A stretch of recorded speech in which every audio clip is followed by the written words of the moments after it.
Muy buenas, muy buenas tardes. Les saludo en nombre de la Escuela de Ciencias Sociales de la Universidad O'Higgins y el Instituto de Ciencias Sociales de la misma Casa de Estudio. Y les doy la bienvenida a esta última sesión de la Escuela de Formación Constituyente de Verano, cuyo título o cuyo temática es la Constitución, el régimen político y las proyecciones, desafíos y trabajos que quedan pendientes. El día de hoy nos va a acompañar como expositor el profesor Sebastián Salazar Pizarro. Él es docente adjunto de la Escuela de Ciencias Sociales de la Universidad O'Higgins. Es doctorando en Derecho y Ciencia Política de la Universidad de Barcelona. Además de ello, máster universitario en Derecho Público por la Universidad Carlos III de Madrid. Es abogado y licenciado en Ciencias Jurídicas y Sociales de la Universidad Alberto Hurtado. Sean bienvenidos y dejamos entonces a don Sebastián Pizarro para que pase a desarrollar su exposición. Muchas gracias, Marcelo. Bueno, primero que todo quiero comentar que ya estamos en nuestra última sesión. Hoy día finalizamos nuestra Escuela Constituyente de Verano, que ha sido una instancia muy interesante de debate, de conversación, de entrega de información, y espero que la sesión de hoy día cumpla con esos objetivos de una otra forma de sintetizar lo que hemos visto, pero adicionalmente que hemos visto los días anteriores con los demás profesores que hemos visto hoy día, durante este último tiempo, pero también tirar líneas sobre algunos elementos que creemos que son importantes de ser considerados en el debate constitucional, tanto en la discusión en la convención, como también los aspectos relacionados a esta. Y adicionalmente las temáticas de fondo que de una u otra forma la convención debe abordar, debe discutir, con los desafíos que el país tiene al día de hoy. Quiero aprovechar de agradecerle a Marcelo Acuña, por jefe de la subrogante de la carrera de Derecho, por aceptar la participación el día de hoy, y aprovechar también de invitarle a todas y todos, a las personas que están hoy día en la sesión de Zoom, pero también a las personas que nos están viendo desde el Facebook Live de la universidad, para que nos puedan dejar sus preguntas lo más amplio posible para poder responderlas y dar término a esta actividad, cuyo principal objetivo, y que quiero que quede claro en esto, es una actividad que preparamos con mucho cariño para poder acercar estas discusiones a la ciudadanía de la región de O'Higgins, las personas que vienen de la provincia de Cachapoal, Colchagua y Cardenal Caro. Entonces, para que podamos tener un buen y adecuado cierre sobre la materia. Yo lo que quiero hacer ahora, en estos minutos que siguen, es hablar un poquitito sobre, hacer un pequeño resumen de una u otra forma de las cosas que hemos realizado durante las 4 sesiones anteriores y vislumbrar aquellos aspectos que son de interés. Y bueno, el día lunes 18 nosotros comenzamos esta escuela, partimos con la profesora Martina Cosiña, que de una u otra forma habló sobre la Constitución y el proceso constituyente. Y en ese escenario yo creo que es fundamental recordar el carácter político que tiene la discusión constitucional. ¿Y por qué? Porque se habla mucho en cierta prensa, en ciertos medios de comunicación, de que este es un tema que la Constitución es un elemento principalmente normativo, que debe estar principalmente enfocado en una discusión de abogados, de abogados constitucionalistas, pero lo que esconde esas aceleraciones es de una u otra forma no hacerse cargo de que la Constitución es una discusión política. Y es una discusión que no solamente le corresponde a expertos o a técnicos, sino que es una discusión que de una u otra forma le corresponde a la ciudadanía en general. Y creo que lo que se originó a raíz del proceso constituyente del año 2006, estos mecanismos de cabildos, encuentros autoconvocados, encuentros provinciales y regionales, de una otra forma fue un punto de partida a algo que espontáneamente también se gatilló a raíz del estallido social de octubre del año 2019, y que fue la necesidad de poder discutir y conversar sobre materias que antes no se conversaban, o que en teoría habían una serie de acuerdos políticos sobre aspectos que al día de hoy están en discusión. el rol del Estado, la satisfacción de los derechos, las series de demandas por dignidad, por abusos, el problema de la corrupción, la desigualdad, etcétera, etcétera, etcétera. Y creo que el proceso constituyente, en los términos establecidos, ya estando inmerso en él, es un mecanismo que de una otra forma se hace cargo de la necesidad de repolitizar la sociedad chilena, que durante mucho tiempo estuvo bastante despolitizada. ¿Qué significa esto? Que volvamos a hablar de aspectos de política, pero no política partidista, no defender un partido político X, o yo ser militante, o hacer campaña, o votar por un candidato o candidata a un partido político concreto, en la serie de elecciones que vamos a tener este año, sino que significa tomar conciencia de que hay muchas decisiones sobre materias de interés público que de una u otra forma tienen un trasfondo político y que debemos conversar. Yo provengo de una generación que nació, que vivió que durante mis primeros años viví en dictadura, y durante los años 90 estuve en mi proceso de infancia y entrar a la preadolescencia, en el que, claro, nos decían cosas como, por ejemplo, que en la mesa no se habla de política, no se discute, no se puede discutir. Pero claro, eso fue también consecuencia de la dictadura y de todo el proceso de ingeniería social que vivió Chile durante esos años. Entonces hablar de política era malo. Los señores políticos, decía cierto personaje. Entonces, lo importante el día de hoy es que volvamos a aprovechar esta instancia del proceso constituyente para volver a conversar de política, pero más que nada sobre lo que queremos, sobre cómo nos vemos como país, cómo nos vemos como región, cómo nos vemos como comunidad, cómo nos vemos como familia, cómo nos vemos como personas. Es un proceso de introspección, mirarse al espejo para verse qué es lo que somos y qué es lo que queremos ser. Yo creo que el proceso constituyente tiene esa virtud, a pesar de los problemas, a pesar de que los partidos políticos no han estado a la altura, a pesar de la problemática de lo independiente, a pesar de la crisis, tenemos la oportunidad de poder mirarnos hacia atrás, mirarnos ahora y mirarnos hacia adelante. Y la única forma de poder hacer eso es conversar. La única forma de poder hacer eso es debatiendo, es deliberando, y la única forma de hacer eso es tomar conciencia de la importancia de tener ciudadanas y ciudadanos interesados en estas discusiones para que seamos nosotros ahora los principales motores de este cambio constitucional que en teoría debemos emprender en los próximos años. ¿Qué otra oportunidad nos enfrenta el proceso constituyente? La posibilidad de llegar a acuerdos esenciales dentro de este ámbito de colaboración y de debate y diálogo. Llegar a acuerdos sobre materias que hasta el día de hoy se rompieron. O sea, la relación entre el Estado y la satisfacción de derechos, la desigualdad, la corrupción, los privilegios, etcétera, son oportunidades para que tenemos al día de hoy para cómo enfrentar para los próximos desafíos.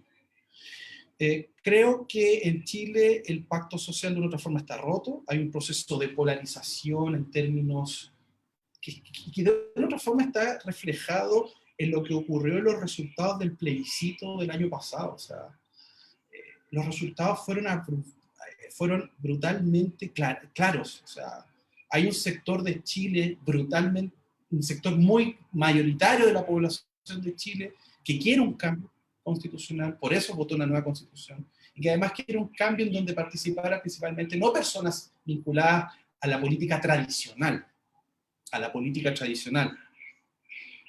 por algo se votó en la Convención Constitucional, sino que la idea es generar algo nuevo. Y en ese escenario creo que es fundamental que sea en esta instancia y bajo una nueva lógica de cómo hacer política y de cómo enfrentar los problemas del interés nacional, que el proceso constituyente nos entrega esta oportunidad de poder llegar a acuerdos básicos sobre, bueno, sabemos que ahí Chile logró mucho en términos macroeconómicos, en términos generales, para combatir la pobreza, su modelo de desarrollo, pero hay ciertos sectores, un sector importante de la población que quedaron rezagados. La idea del proceso constituyente es llegar a un acuerdo básico, esencial, un acuerdo que nunca tuvimos. Porque recordar que el origen de la Constitución de 1980 es un origen a través de la violencia política, en donde se impone una cierta forma de ver la sociedad, que el proceso mismo de redacción y preparación de la Constitución fue un proceso limitado, fue un proceso en que participaron pocas personas que solamente provenían de un sector social, de un sector político, que reflejaban una sola forma de ver la sociedad chilena. Y si hay algo que nos ha enseñado el siglo XXI y las complejidades e incertidumbres de esta, es que cada vez la sociedad chilena está más compleja, más diversa. Y solamente tener una visión única sobre cómo entender la sociedad ya no es posible. El proceso constituyente nos entrega esta posibilidad de poder reconocer los distintos Chiles que existen, en términos geográficos, en términos de diversidad, en términos políticos, etc. Y es necesario de que se dialogue para que esos Chiles puedan reflejarse en un nuevo pacto constitucional. Y en ese escenario creo que es importante destacar nuevamente que este proceso político, este proceso constituyente es único en la historia de nuestro país, es único. Y va a ser inédito incluso para el nivel mundial. Ya tendremos la paridad.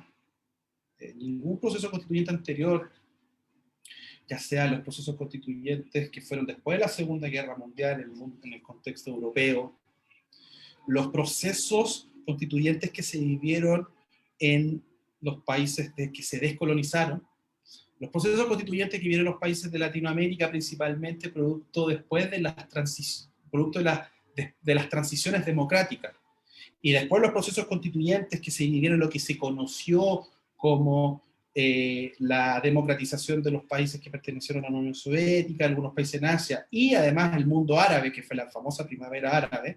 Ninguno de estos procesos constituyentes ha considerado el tema de la paridad. Entonces tenemos desafíos brutales en términos de cómo nos haremos cargo del proceso constituyente, pero aquí lo importante, y con esto termino esta parte de la presentación, es que ustedes tengan claro la importancia que juegan como ciudadanos y ciudadanas en este proceso. Que el proceso no se agota únicamente por elegir a nuestros representantes. Fuimos al plebiscito a votar y votamos a prueba una convención constitucional. Esos fueron los resultados. Pero el proceso no se agota ahora con la elección de los convencionales el día 11 de abril, sino que ahí la ciudadanía debe asumir otro rol, tanto formal como material. Formal en votar, pero material en participar, en discutir, en todo lo que yo les señalé precedente. ¿Por qué? Porque Chile tiene muchos desafíos en términos de derechos fundamentales, en términos de régimen político, y como nosotros pertenecemos a una región, en términos de cómo se distribuye el poder en términos. Si uno mira los derechos fundamentales, nos daremos cuenta de que existe una preeminencia de ciertos derechos, principalmente la propiedad y el libre emprendimiento, la iniciativa económica, por sobre otros tipos de derechos. Ha habido una mercantilización de distintos aspectos de la vida social, en términos de medios de comunicación, en respecto a la enseñanza, educación, en salud, en vivienda, en previsión social, seguridad social, ámbitos laborales, etc.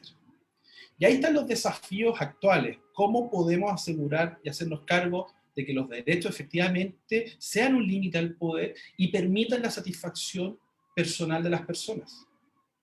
Que los derechos permitan estos acuerdos, sean manifestación de este acuerdo político necesario que tenemos que contar al día de hoy para que las personas puedan identificarse con su constitución y puedan desarrollar sus proyectos de vida adecuados. ¿Para qué? Para que una persona que nace en determinados sectores de Chile, en La Pintana, en Marchihue, en Punta Arenas, en Pozo Almonte, etc., sienta que tiene las mismas oportunidades que una persona que nace en Las Condes, en Vitacura, en los sectores altos de Viña del Mar, etc., etc. Y en ese sentido, el desafío de los derechos fundamentales es recuperar algo que se perdió y que fue la destrucción de lo público, la destrucción de lo público, por la preeminencia ideológica de lo privado, sabiendo que lo privado iba a satisfacer todo. Lo privado logró satisfacer ciertas necesidades, pero no todas las necesidades. Y en ese sentido, lo importante del día de hoy va a ser recuperar esto, recuperar que los derechos sean aplicables a todas las personas y que nadie sienta de que se sienta como un ciudadano de primera, segunda categoría o incluso de tercera categoría. Y eso también impone un desafío muy importante a lo que son a los nuevos demandas en términos de derechos. Porque claro, La principal demanda es de la desigualdad. Tenemos el tema de no más AFP, las pensiones sobre todo, que es un gran drama, el tema de por qué existe educación para ricos y para pobres, por qué existe salud para ricos y para pobres, etc. Y eso debemos hacernos cargo, y una de las cosas importantes del proceso constituyente es llegar a acuerdos mínimos esenciales sobre eso. ¿Cómo nos vamos a hacer cargo de la desigualdad? Que cada día va aumentando más, y que la pandemia y la crisis económica derivada de la pandemia, lo único que hizo fue acelerar eso.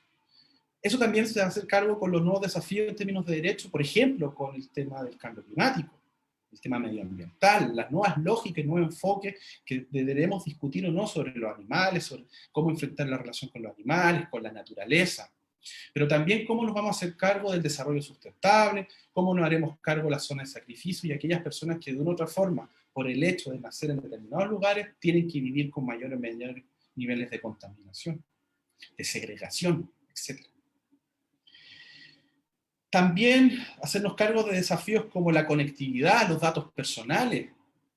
¿Qué va a pasar con el acceso a Internet? La pandemia fue brutal en términos de afectar a la educación, a la alimentación, al vestuario, etc. Todos estos desafíos tienen que estar pendientes, porque no son cosas coyunturales, sino que son cosas que ya venían generándose a un determinado ritmo. Lo que hizo la pandemia simplemente fue acelerar esto.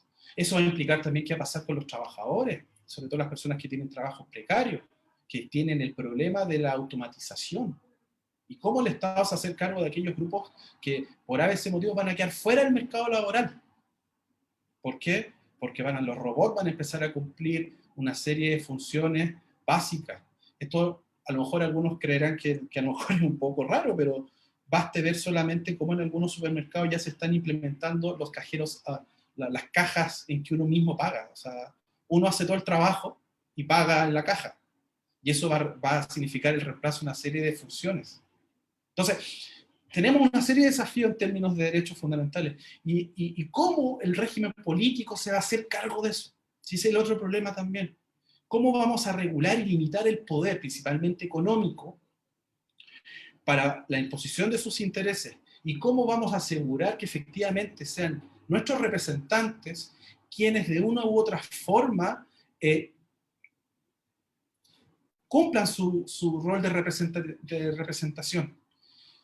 Cómo trasladen las necesidades que puedan tener distintas personas en distintos lugares de Chile, y esto puede transformarse en políticas públicas y en leyes y reglamentos que de otra forma satisfagan ese interés general. Y eso lo vemos también en los casos de corrupción, y vemos todo el problema que han tenido los partidos políticos.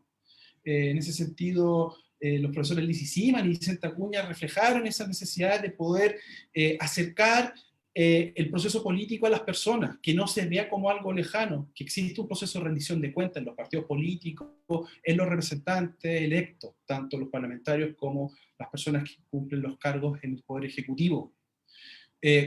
¿Por qué? Porque uno de los problemas que tuvimos el día de hoy fue esa desafección, ese alejamiento del mundo político con la ciudadanía, y la ciudadanía se sintió abandonada por sus propios representantes. Entonces, el desafío es cómo vamos a hacernos cargo de limitar el poder, y cómo también vamos a permitir que el Estado y los privados puedan satisfacer determinadas necesidades públicas. ¿Cuál va a ser el enfoque? ¿Cuál va a ser el rol? Etcétera. Y esto toca también con la dimensión regional, porque de una u otra forma, cómo descentralizamos el poder, cómo lo limitamos, cómo lo regulamos, es un desafío regional también. En Chile tenemos la problemática que existe esta disociación entre Santiago y, digamos las cosas como son, de un determinado sector de Santiago respecto al resto de Chile, y particularmente con las regiones. Entonces, todos estos desafíos debemos hacernos cargo para enfrentarlos para más adelante. ¿Por qué? Porque tenemos problemas concretos y tenemos problemas que se vislumbran en los próximos años. Ya mencioné el tema del cambio climático y lo que va a ser el fenómeno del medio ambiente. Ya mencioné también lo que va a ocurrir con la desigualdad. Tenemos un problema brutal con la previsión social, porque se están empezando a jubilar aquellas personas que entraron al sistema de capitalización individual, la actual AFP. Se están jubilando esas personas, las que durante toda su vida laboral se desarrollaron en este sistema. Entonces, Y hay una promesa incumplida, efectivamente, el sistema de capitalización individual no sirvió en términos de previsión social, sí sirvió para el modelo, para financiar el mercado financiero, el mercado de capitales, pero no sirvió para ser un sistema justo y adecuado de previsión o de seguridad social. Entonces tenemos un tema ahí con nuestros abuelos, con nuestros padres que van a estar ahí dando vueltas. Hay otros desafíos también. Cuando yo les decía esta idea de mirarse al espejo, es porque Chile no se ha mirado al espejo, o las élites gobernantes no se han querido mirar al espejo y reconocer que Chile es un país cada vez más diverso. Tenemos una deuda histórica, milenaria, o centenaria en este caso, con nuestros pueblos originarios. Debemos hacernos cargo de los desafíos de los pueblos originarios y de las cosmovisiones que traen, en términos de cómo rompen ciertos esquemas con la propiedad, sobre los valores, sobre la cosmovisión occidental. Debemos hacernos cargo de la deuda teórica que tenemos con ellos. Debemos reconocerlos como mínimo. Debemos entender que no existe una forma de entender a la nación chilena, sino que existen distintas modalidades de entender al Chile. Y eso también va a implicar un enfoque y una nueva aproximación sobre cómo va a ser el modelo de desarrollo económico, productivo y social. Debemos hacernos cargo también de otros aspectos claves como la seguridad y los problemas que tenemos con las policías en la actualidad. De los procesos de autonomía y de autonomía en términos políticos con respecto al poder civil, pero también en su funcionamiento hemos visto cómo las policías están en crisis, y una crisis brutal. Y también tenemos que hacernos cargo de ese tema. Entonces, y ya para ir concluyendo, porque la idea de esta actividad es dar este paneo, dar estas ideas, es cómo poder hacernos cargo de los desafíos que tiene Chile. Quiero decirles, y con esto concluir mi intervención para dejar esta ronda de preguntas y de conversación con todas y todos ustedes que nos están viendo, es cuál va a ser el rol que tendremos nosotros en este proceso constituyente. Nosotros estamos colaborando desde la universidad para generar estas instancias de debate, de diálogo, de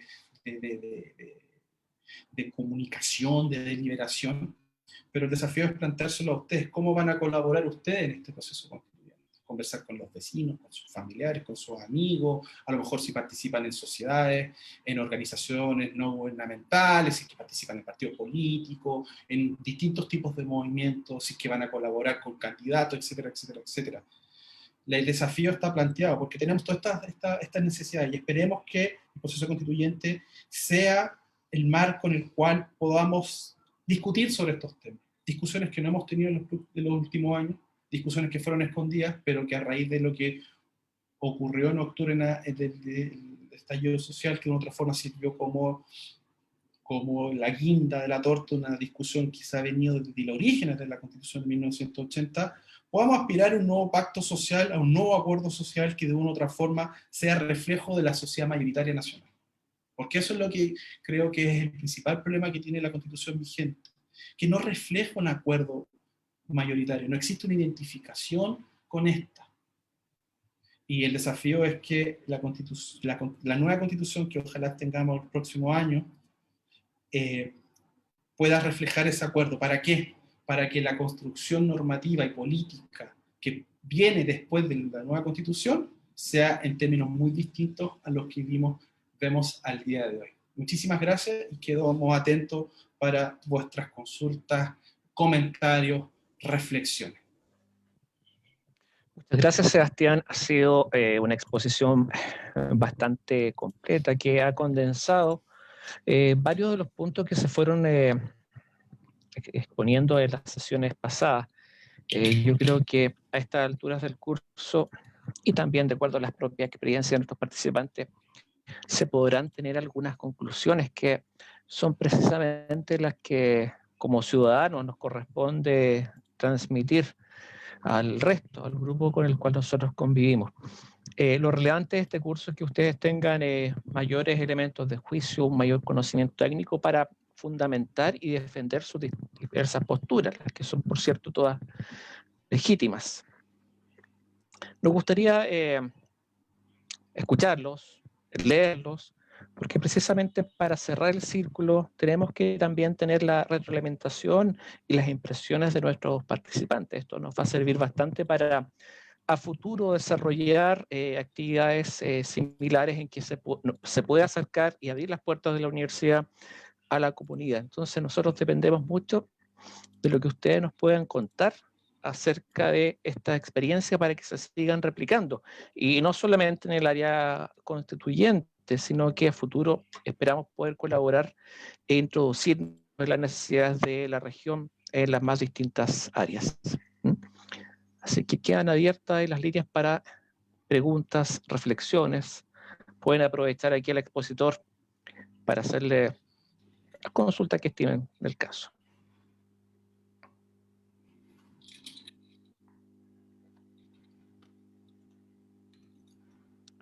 Bueno, mientras recibimos las preguntas, yo quiero hacer una reflexión complementaria a lo que decía Sebastián. El denominado estallido social en sí no vino sino a sincerar una situación que por mucho tiempo había estado en un estado latente. Fue un gran invierno de las ideas y la discusión política. Esto estaba todo a nivel de savia en un tallo, si lo quisiera llevar a una metáfora vegetal. Estos eran tallos que estaban adormecidos por el frío. Este frío de las ideas, esta desconfianza, esta apoliticidad, que en definitiva nos hizo dormir y enfocar nuestra atención a cómo funcionaba el sistema político. El chileno, lo digo con un poco de sazón, pasó de ser un ciudadano a ser un consumidor. Yo creo que en esa fase, si bien logramos un mejor pasar económico y la satisfacción de ciertas necesidades, la mayoría de ellas materiales, perdimos bastante de lo que nos caracteriza como sociedad, que es la posibilidad de interactuar. Y nos involucramos en nuestras propias realidades y comenzamos a trabajar para producir y adquirir más. El estallido vino un poco a romper ese molde y yo creo que generó la necesidad de volver a mirarnos y no ver estos letreros luminosos y no solamente estar atento a las vitrinas, a las pantallas de televisión, para no solamente volver a conversar y volver a mirarnos, sino también volver a confiar en el otro, en mi vecino. Este individualismo que deriva o que se explica por una sociedad de consumo nos adormeció. Podríamos decir que desde el punto de vista psíquico nos embruteció. Entonces, yo quiero que aprovechemos este instante histórico, este momento que se está dando, para sacarle el mayor provecho posible. Son reflexiones que a uno le van surgiendo siempre la idea es que el ciudadano chileno, el habitante de este país, sea chileno o extranjero, termina siendo un individuo más completo y más pleno después que nos vemos enfrentados a estos procesos de crisis. Entonces, por eso es muy gratificante que ustedes estén interesados e interesadas en participar en esto y estén muy pendientes de lo que se viene en cuanto al trabajo constituyente. No se puede renunciar como ciudadano a tener una información oportuna y clara, transparente de lo que se está haciendo. Porque en definitiva ese déficit de información es el que generó mucha de esta apatía respecto de la discusión política. ¿Qué voy a decir yo? Si yo no entiendo de política, yo no sé, dejémosle eso a los políticos. Bueno, fue precisamente ese uno de los grandes problemas que generó este quiebre y estableció una casta política, una casta técnica que tomaban decisiones por todos sin considerarlos a todos. Eso yo lo quiero señalar como una reflexión complementando lo que muy bien expuso Sebastián. Una primera pregunta, muy bien. Don Javier Bustamante nos consulta si en vista de la diversidad de posturas y desacuerdos posibles, entre paréntesis, los varios Chiles, comillas, ¿qué tan factible se ve que el nuevo proceso constituyente falle en acoger y dar cuenta de los numerosos y complejos desafíos mencionados? Gracias, Javier, por tu pregunta. Y claro, creo que ese es el gran temor de fondo que está rondando, que da vuelta. Y ese temor de una otra forma se ve influenciado esa llamita puede recibir distintos tipos de fuego, de vientos que de alguna forma se transforman en un incendio, de que el proceso constituyente y las personas que participen en él de manera concreta en la convención o relacionado, no estén no estén a la altura de los tiempos y que esto fracase. Es un pensamiento que de verdad, no sé si a ustedes les ha pasado, lo personal a mí me ha pasado, también he pasado por este proceso como de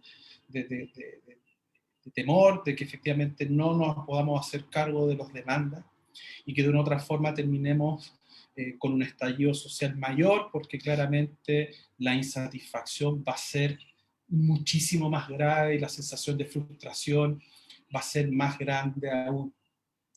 Ese tema está, ese temor está presente. Ese temor está presente también porque existan ciertos sectores políticos que no quieran participar de buena forma, de manera adecuada y con altura de mira en esto. Ese temor está presente en la polarización que puede existir en ciertos sectores políticos y en ciertos sectores de la sociedad que de una u otra forma desconfíen de esto. Y ese temor va a estar presente también en que a lo mejor algunos sectores no quieran someterse al acuerdo y de una u otra forma operen bajo la lógica del veto o el boicot del proceso constituyente.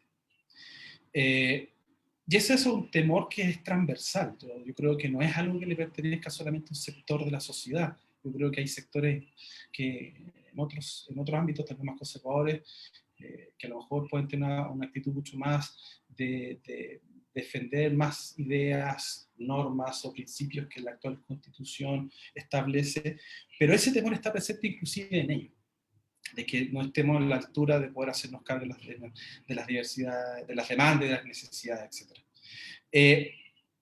Pero en ese escenario creo que incluso teniendo ese temor, esa alerta, esa luz roja presente, creo que el proceso constituyente genera sí, solo sí una oportunidad mejor que no tenerlo. O sea, y me explico. Estamos en un proceso de profunda crisis político-institucional en que todas las instituciones públicas y privadas están cuestionadas. Creo que los bomberos son los únicos en Chile que no están cuestionados. El resto está completamente cuestionado, por más de las campañas comunicacionales que puedan hacer y que aparezcan con perrito, con gatito, etc. Todas las instituciones públicas y privadas en Chile están sumamente cuestionadas. Entonces, obviamente, como hay algo que está muriendo y hay algo que está empezando a brotar, el escenario y el marco del proceso constituyente es un escenario frágil, pero es un mejor escenario que no tenerlo. Porque la alternativa hubiese sido, a lo mejor, un quiebre institucional. Y de hecho, ese temor estuvo en noviembre del año pasado. A días antes de que se lograra el acuerdo por paz y una nueva constitución, el temor era de una intervención en términos de quiebre institucional.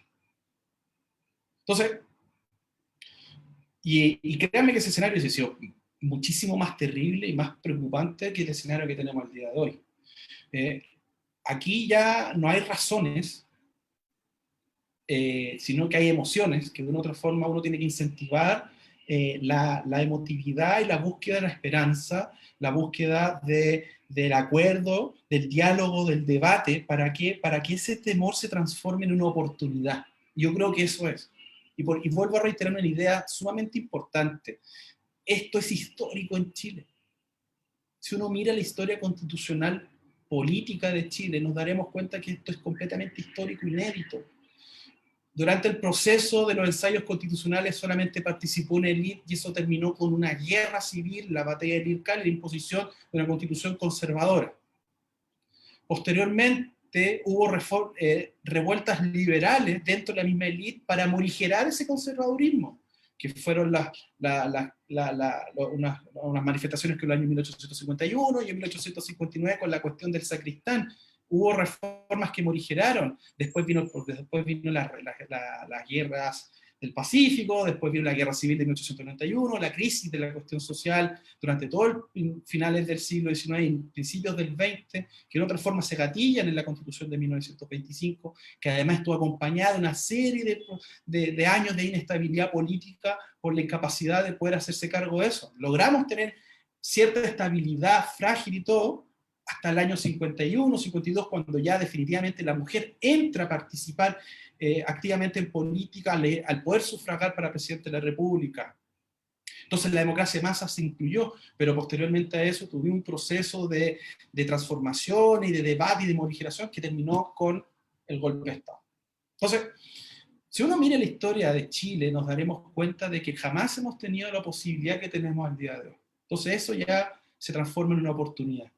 Y en ese sentido, creo también, aquí ya decir una cosa que a lo mejor podrá ser políticamente incorrecto, creo y prefiero 1000 veces a una convención constitucional con muchos de sus defectos que pueden tener en términos de cómo vamos a controlar, de cuál va a ser los niveles de participación, cómo asegurar, prefiero 1000 veces ese escenario que un escenario en que hombres blancos de ascendencia extranjera o de ascendencia elitesca castellano-vasca, católicos y hacendados solamente en un sector de Chile, principalmente el sector Oriente de Santiago, sean quienes resuelvan los desafíos por venir para los próximos años.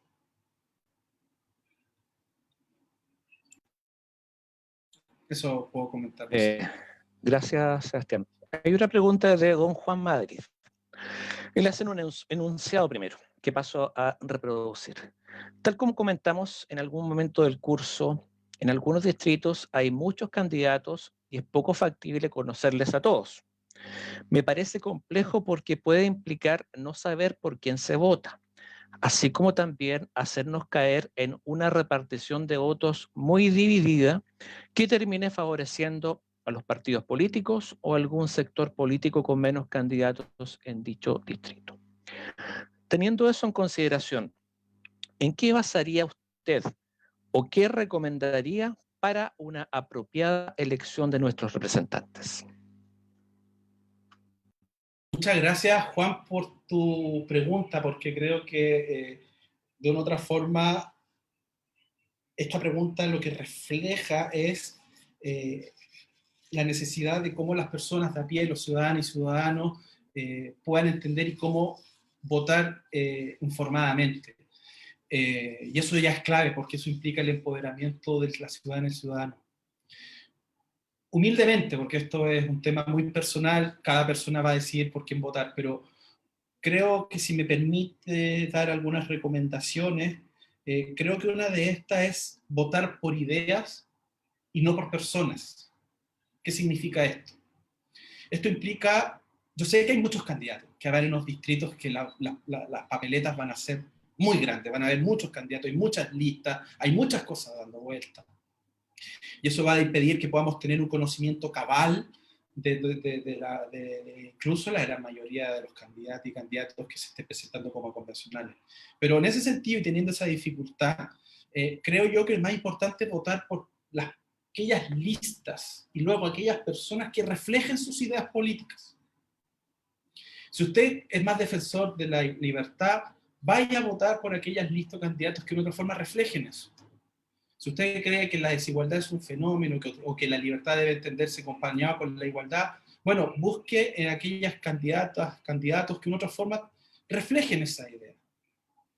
No votemos por los famosos de siempre, no votemos por las caras de siempre. Aprovechemos esta oportunidad para poner en tela de juicio a estos candidatos de siempre y ver qué ideas reflejan, pero también para ver qué personas nuevas están presentándose y qué ideas reflejan. Yo creo que ese es el gran tema. De una otra forma, la elección de los convencionales nos va a permitir canalizar muchas de las demandas que explotaron el 18 de octubre del año 2019. Esas demandas por dignidad, por una agenda antiabuso, en contra de la corrupción, etc. Entonces ustedes voten, infórmense y vean y traten de votar por aquellas personas que de otra forma reflejen los valores, principios o las ideas que ustedes crean. Eso es importante. Ahora, el problema de la cantidad de candidatos ya es algo que se escapa de ustedes, el problema de la falta de entendimiento de los partidos políticos, de los independientes, pero también uno tiene que entenderlo en el escenario en que, bueno, lo dije anteriormente, es una crisis en que está muriendo algo viejo y que tiene que nacer algo nuevo. Y uno de los aspectos que debe morir para nacer algo nuevo es también cómo hacer la política partidaria y cómo integrar. Los partidos políticos están en profunda crisis. Lo señala la profesora Alice Seaman en su presentación, que es necesario mejorar incluso los aspectos de democracia interna. Pero bueno, el proceso constituyente permite eso. Y las recomendaciones que les puedo dar sobre la materia es voten informados y voten por ideas, no voten por caras, no voten por eslogan, no voten por el afiche, no voten por el que regala o la que regala mercadería, caja, etc. Voten por aquellas personas que de una u otra forma reflejen sus ideales. Eso es lo único que yo me atrevo humildemente a decir. Gracias, Sebastián. Yo quisiera complementar esto. El sistema establecido, que es el de Víctor Dont, lo que busca es establecer una representación proporcional, pero bajo el concepto de lista. Por lo tanto, comparto la apreciación que él hace en el sentido que el nombre, el famoso, el que tenga mayor exposición social, no necesariamente va a determinar el buen resultado de esa lista en cuanto a que se puedan elegir los candidatos más votados, sino que se hacen una serie de operaciones matemáticas y muchas veces si la lista es débil, aun cuando hay un candidato con alta votación, no va a poder sacar ningún representante. Aquí hay una suerte de ingeniería electoral que hace algún tiempo viene imponiéndose como uno de los factores más a la hora de definir la planilla de candidato, que al final es perverso porque distorsiona bastante la representación popular y logran configurar esto de tal manera que siempre terminan o pueden terminar saliendo lo mismo. Así que ojo con eso, hay que tratar de potenciar a las listas porque en definitiva la lista represente una línea de pensamiento. Voy a seguir con otra pregunta. Sebastián, ¿existe un pseudoacuerdo respecto de las razones que llevan a la crisis de legitimidad en el país? Incluso organizaciones internacionales han declarado que es un punto crítico para la gobernabilidad y, por tanto, del cual el Estado chileno debe hacerse cargo. La pregunta es, ¿cuáles son las perspectivas en este proceso de construcción de una nueva constitución con miras a rehabilitar los sistemas de representatividad nacional, superando la captura de la élite económica del sistema político? Gracias por la pregunta. Es quizá una de las preocupaciones que está dando vuelta. ¿Cómo regular el poder de verdad? Y considerando que el poder económico en Chile es quizás el ámbito de mayor injerencia en la realidad. En términos concretos, lo que hay que entender sobre la materia, y yo creo que son dos ideas, que de una otra forma son dos grandes ideas que después se van a manifestar en distintas cosas. Ya Norberto Bobbio hablaba de la necesidad de regular a las élites y regular a las oligarquías. Y eso lo hacía en los años 70. Estamos año 1970, 70. Estamos en el 2021, han pasado 50 años desde esas declaraciones aproximadamente, y el problema sigue persistiendo. El poder siempre va a querer funcionar sin controles y sin límites. Y el desafío del constitucionalismo y la democracia es asegurar primero la limitación de estos poderes para que las decisiones que se tomen sean mayoritarias, respetando siempre a las minorías. Adicionalmente hay que agregar esta segunda idea, que nos encontramos en un proceso de crisis de lo que son las instituciones liberales, dentro de la cual la democracia representativa, la idea de constitución liberal y otros elementos, el tema de los partidos políticos, están en crisis. Entonces, y eso es una crisis que está mucho más allá de lo nacional, una crisis que se está viviendo en todas las sociedades occidentales que de una u otra forma han aspirado a tener democracias. Incluso uno lo puede ver en los países con democracias robustas y maduras, en el que nos encontramos con procesos de polarización y de crisis institucional. Les traigo a colación el caso holandés. El gobierno acaba de renunciar por un caso de corrupción en contra de ciudadanos extranjeros, y resulta que está con un proceso de toque y queda, el primer toque y queda desde la Segunda Guerra Mundial. Entonces, para que se den cuenta que tenemos un proceso sumamente crítico y que hay que repensar las instituciones democráticas en un escenario de mucha incertidumbre y de mucha complejidad. No hay soluciones simples para esto, pero sí hay soluciones complejas. Y en ese escenario, ¿cómo tenemos que reconstruir la representatividad? A dos niveles. Primero a nivel vertical y a nivel horizontal. A nivel vertical hay que regular el poder, que hay que poner la luz en los ámbitos opacos, hay que acercar a los poderes fácticos al ámbito político para que se vean transparentemente, para que sepamos quiénes son y que con transparencia y publicidad podamos identificarlos.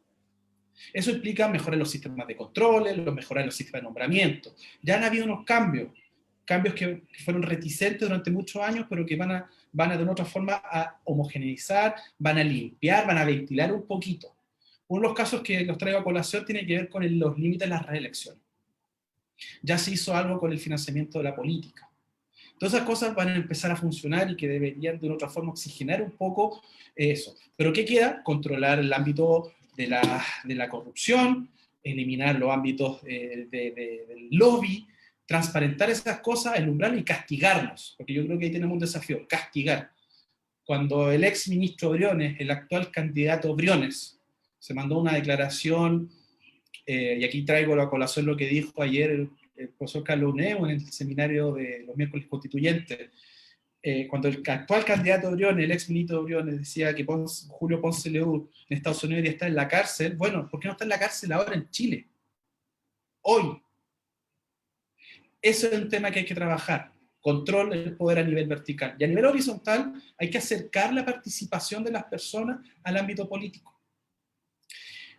Hay que exigirle a los representantes que cumplan su función. Porque no da lo mismo votar por cualquier persona. La idea es que los políticos y las personas que trabajan en el ámbito público sepan de que hay ciudadanas y ciudadanos activos informándose, que van a pedirle rendición de cuentas, de manera de que sepamos para más adelante saber por qué votar y cómo votar. Y esto va a tener su primer punto de prueba en el funcionamiento interno de la Convención Constitucional. Porque el gran desafío para para las personas que terminen siendo electas como convencionales, bueno, ¿cómo se van a relacionar con sus electores? Y ahí va a haber un desafío brutal. Ahí va a haber un desafío importante. Si se van a juntar con ellos, les van a mandar información, van a recorrer el distrito, etcétera, etcétera. Porque lo importante, como si van a participar en las sesiones, van a haber sesiones abiertas, etcétera. Y eso va a ser importante. Yo creo que ahí, en ese ámbito, uno tiene que insistir muchísimo en que la participación ciudadana sea lo más plural posible, lo más abierto posible y lo más horizontal posible. Porque ese ámbito va a dar un ejemplo, va a ser el listón, va a marcar la forma de cómo las instituciones políticas se van a funcionar en el futuro, ojalá con una nueva constitución, de manera horizontal. Y ahí tenemos desafíos de cómo recuperar la representatividad.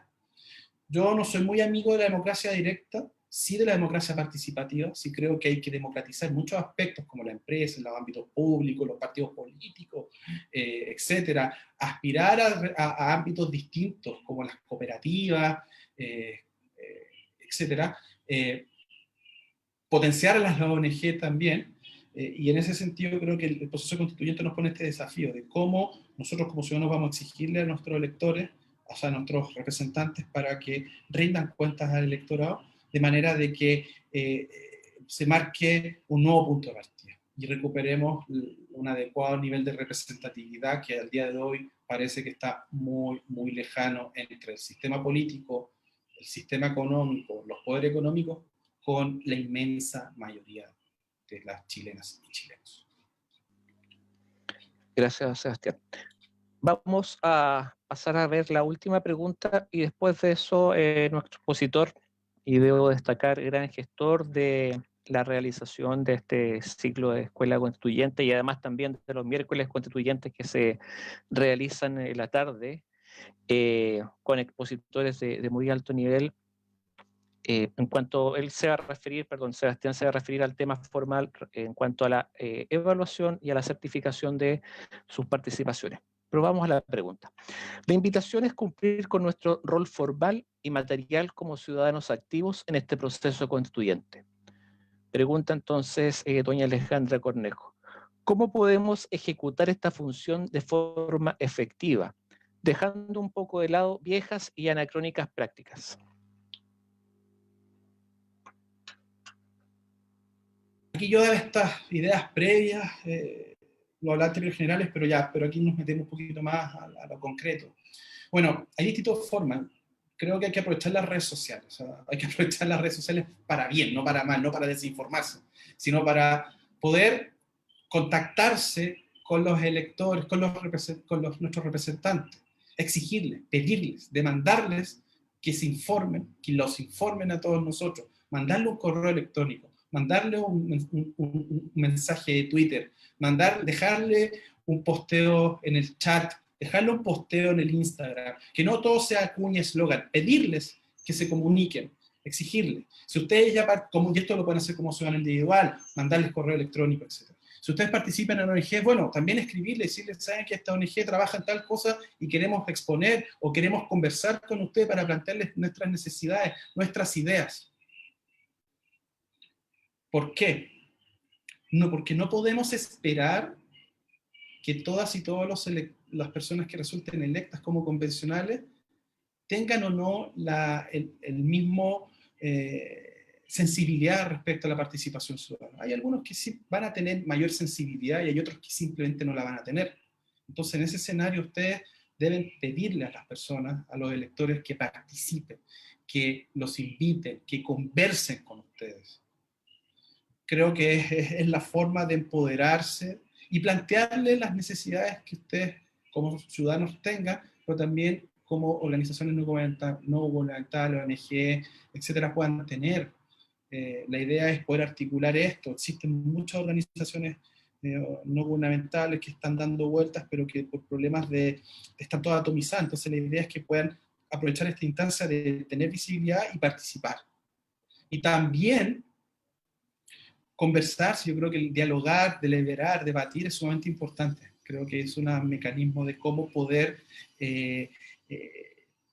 propiciar lo que les señalaba anteriormente, de molestar. Si hay que molestar a la persona que resulte electa, hay que molestarla. ¿Y por qué?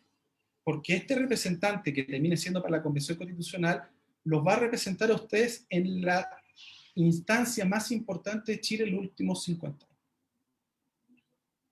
Entonces también trasladarle un poquito el deber histórico como ciudadanas y ciudadanos a todas las personas y que entiendan eso, de que no estamos jugando el desarrollo de Chile de las próximas décadas, en el contexto en que nos encontramos y adicionalmente con la historia que viene detrás de nosotros.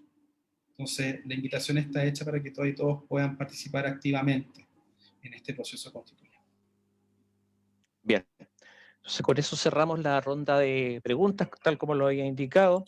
Agradecemos nuevamente la presencia, disposición y claridad de Sebastián Salazar en la sesión del día de hoy. Y ya para cerrar, él nos va a contar la manera en que se va a proceder a esta acreditación y certificación de vuestra participación en esta escuela constituyente. Gracias, Marcelo. Primero que todo, quiero agradecer a todas las personas que participan al día de hoy y han participado en esta escuela constituyente de verano. Agradecer a las personas que no están en el Zoom el día de hoy, que han estado en el Zoom en las demás sesiones, y a aquellas personas que nos vieron en vivo o nos han visto de manera asincrónica en las sesiones de Facebook Live que hemos dispuesto en la página web de la universidad. Lo que vamos a hacer al día de hoy para poder hacer la certificación respectiva es que les enviaremos un correo electrónico dentro de los próximos días a la dirección electrónica, como señalaba, que ustedes nos dieron, en el cual les mandaremos un link para acceder a un Google Forms, en el cual podrán contestar una prueba muy sencilla. Es una prueba muy sencilla que va a abordar las distintas materias que hemos trabajado y que hemos conversado durante estas 5 sesiones, durante estas 2 semanas. Una vez respondí a esa prueba, Les haremos llegar también dentro de la próxima semana o los primeros días de marzo, dependiendo también del tema logístico, su respectiva certificación. ¿Qué es lo que queremos lograr con eso?